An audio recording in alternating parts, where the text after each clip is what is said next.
rose from reality? Was it heaven I touched? As I have forgotten.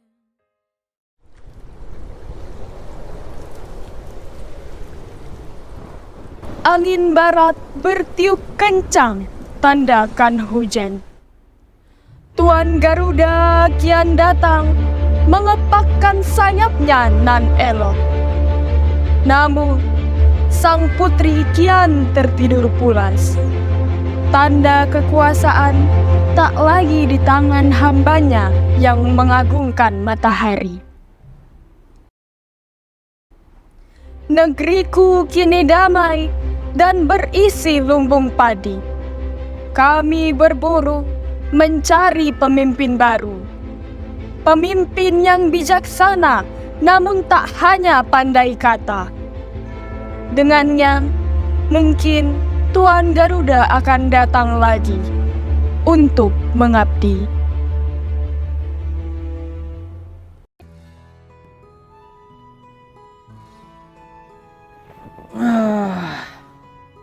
Tadi mimpi apaan ya? Seperti kayak ada narasi di kepalaku. Aneh banget. Ya mungkin itu hanya mimpi. Apa? Apa tuh?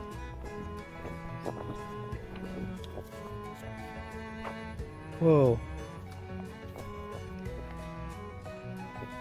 Kok halamannya kosong semua?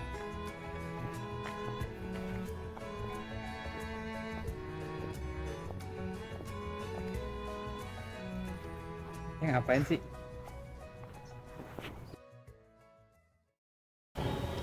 Demokrasi adalah sistem pemerintahan di mana kekuasaan tertinggi dan titik sentral pemerintahannya berada di tangan rakyat.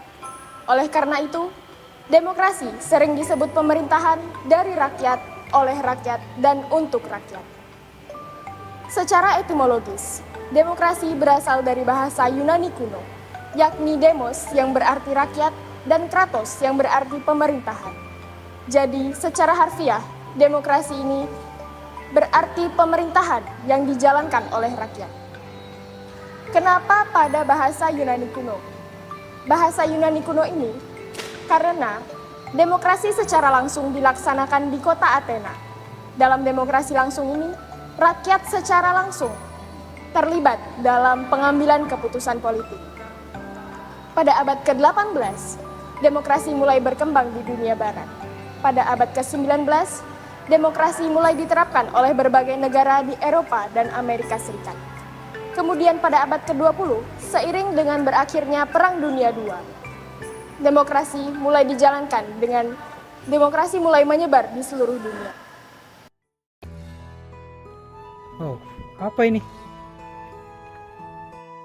Aku seperti masuk pikirannya. Demos, Kratos. Mungkin ada hubungannya dengan mimpiku.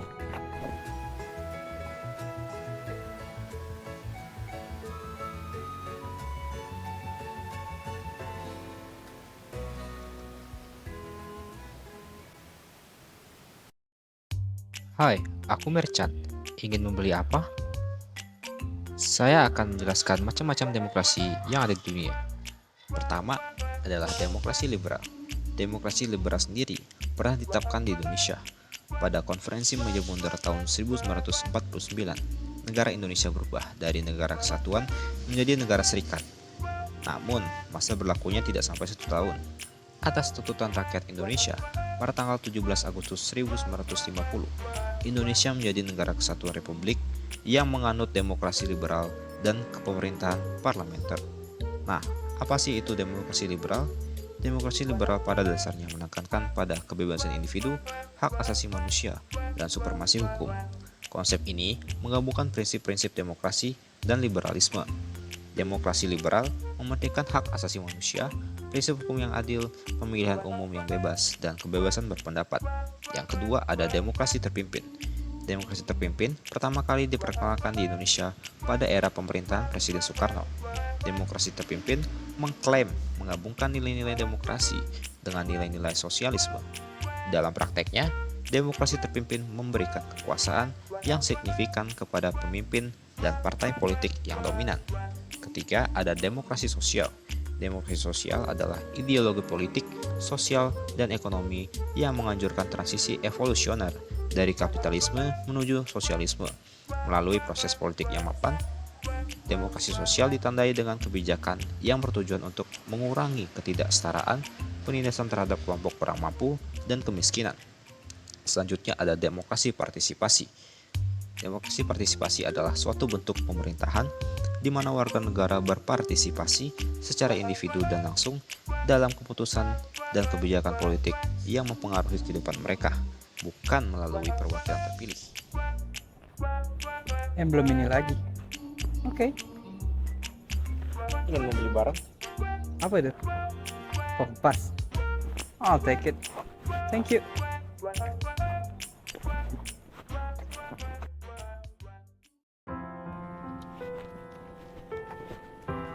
Kenapa sih orang masih demo-demo sekarang? Dan itu kenapa dia sendirian?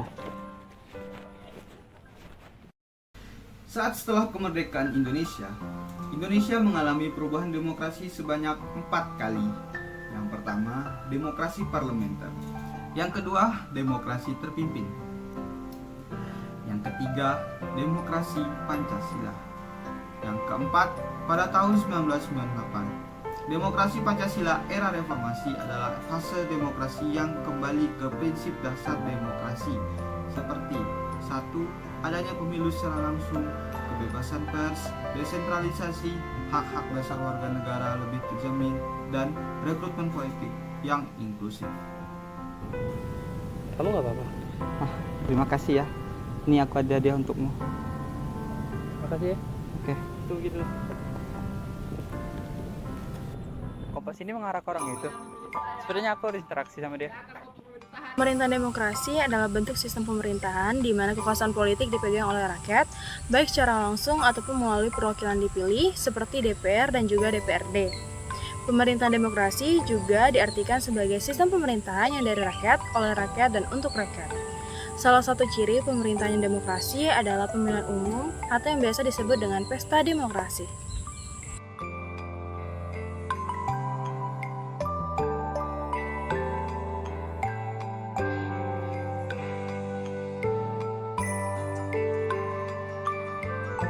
Udah kumpul 4 nih.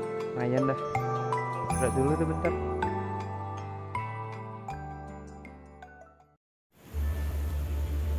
Angin timur berhembus pelan dalam sanur bayang. Tuan Garuda mengepak sayap dengan gagah berani.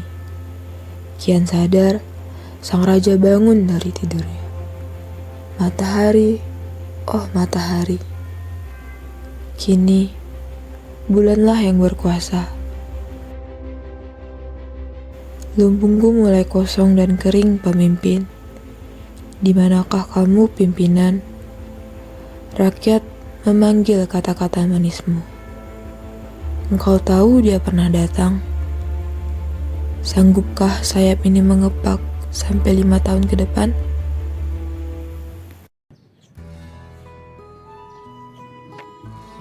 Terik sekali cuaca hari ini. Tidurku tidak pulas.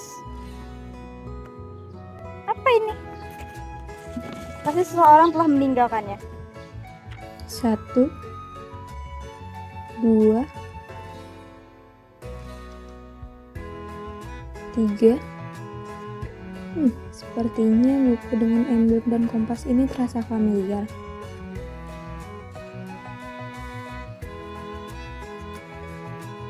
Kompas ini bakal ngarah kemana ya?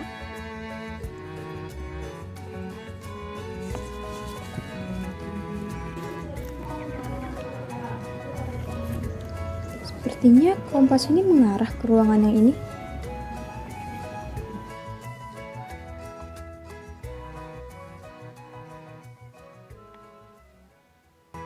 Pesta demokrasi atau biasa kita kenal dengan pemilihan umum merupakan ajang dan wadah bagi rakyat untuk mewujudkan Pancasila demokratis. Pesta demokrasi dilaksanakan dengan asas luber judil, yakni langsung, umum, bebas, rahasia, umum, dan adil. 2024 akan menjadi pesta demokrasi kita yang ke-13. siapakah yang akan memimpin negara dengan 1000 pulau ini selanjutnya?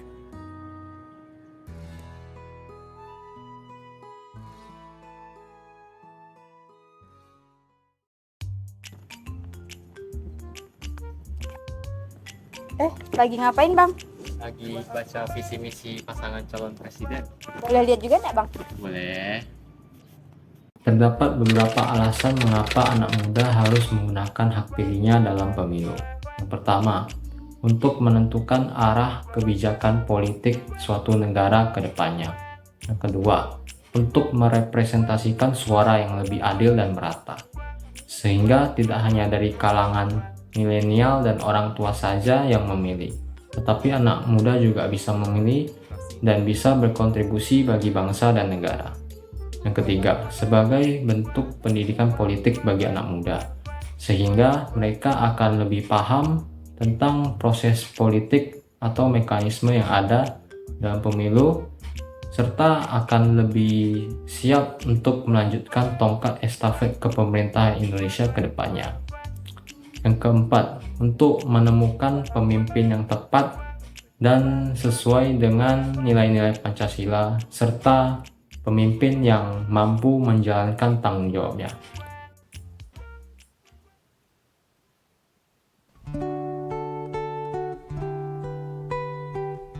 Setelah melakukan perhitungan rumit tadi, izinkan saya untuk menyebutkan indikator untuk mengukur demokrasi. 1. Proporsi masyarakat yang memberikan suara. 2. Pemilihan terbuka. 3. Kebebasan media massa. 4. Tidak ada intervensi secara paksa. 5. Kebebasan berpendapat. 6. Kekuasaan legislatif yang melebihi eksekutif.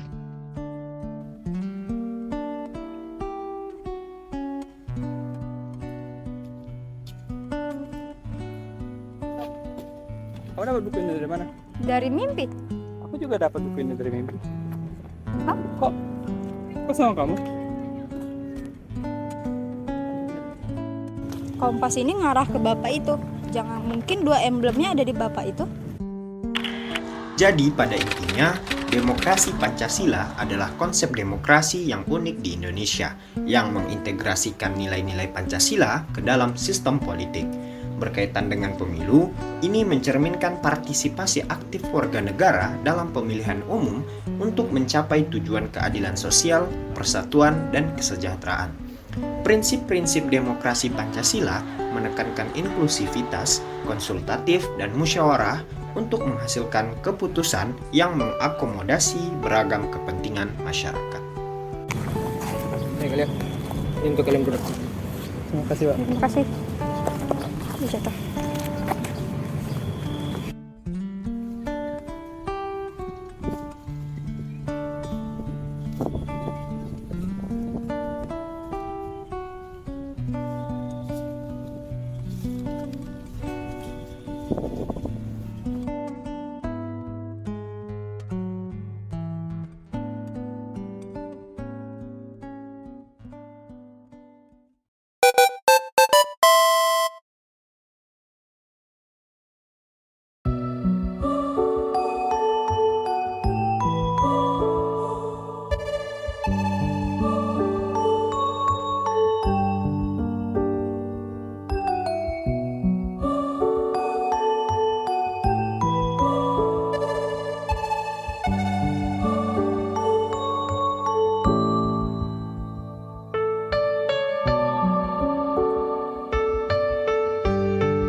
For a moment, my mind rose from reality. Was it heaven I touched? As I have forgotten, the truth collapsed into thin air. was lost in my dream again.